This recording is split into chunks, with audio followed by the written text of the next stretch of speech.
Good afternoon. இப்போ time 12:30. So market 12 o'clockலேருந்து ஒரு move up trend move கொடுத்துருக்கு. நான் 11:15 அந்த டைமில் ஒரு அப்டேட் பண்ணியிருந்தேன். அதாவது ஆஃப்டர் 12 o'clock அப்புறம் தான் நமக்கு என்ன வியூ அப்படிங்கிற மாதிரி தெரியுன்ட்டு.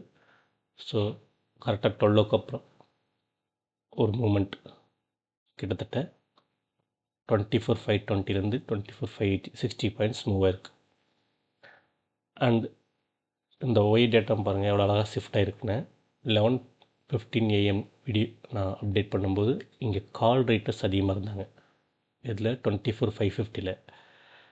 இப்போ பாருங்கள் 24,550 புட் ரேட்டர்ஸ் அதிகமாகிட்டாங்க. கிட்டத்தட்ட பிசிஆர் ரேஷியோ பார்த்தோம்னா 2:1 அப்படிங்கிற ஒரு லெவலில் அப்டேட் ஆகிருக்கு. விச் மீன்ஸ் கால் ரேட்டர்ஸோட 1.02 crore, புட் ரேட்டர்ஸ் 1.81 crore.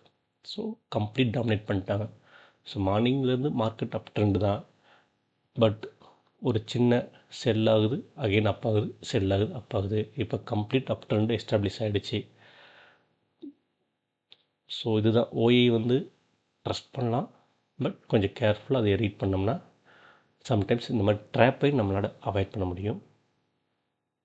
இன்றைக்கி மார்னிங்லேருந்து from 9:15 AM OI data trending OI பாசிட்டிவாக இருக்குது. நிஃப்டி ஃபியூச்சர்ஸ் பாசிட்டிவாக இருக்குது.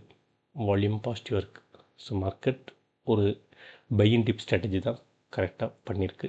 ஸோ நம்மளும் பையிங் டிப் ஸ்ட்ராட்டஜி படி ஒரு 2 என்ட்ரி, இங்கே ஒரு என்ட்ரி அண்ட் அகெயின் இங்கே ஒரு என்ட்ரி என்ட்ராகி ப்ராஃபிட்டில் க்ளோஸ் பண்ணோம். ஸோ எனக்கு அகெயின் இந்த ஜோனில் ஒரு என்ட்ரி கிடச்சது வந்தது. ஸோ நான் ஜஸ்ட்டு வாட்ச் தான் பண்ணேன். ஐ டென்ட் யூட்டிலைஸ் இட். பார்த்தீங்கன்னா இங்கே தெரியும். ஸோ இங்கே மார்னிங்கில் இங்கே ஒரு என்ட்ரி நான் எடுத்தேன். அகெயின் இங்கே ஒரு என்ட்ரி எடுத்தேன். சேம் ஜோனில் அகெயின் 12 o'clock இங்கே ஒரு என்ட்ரி வந்தது.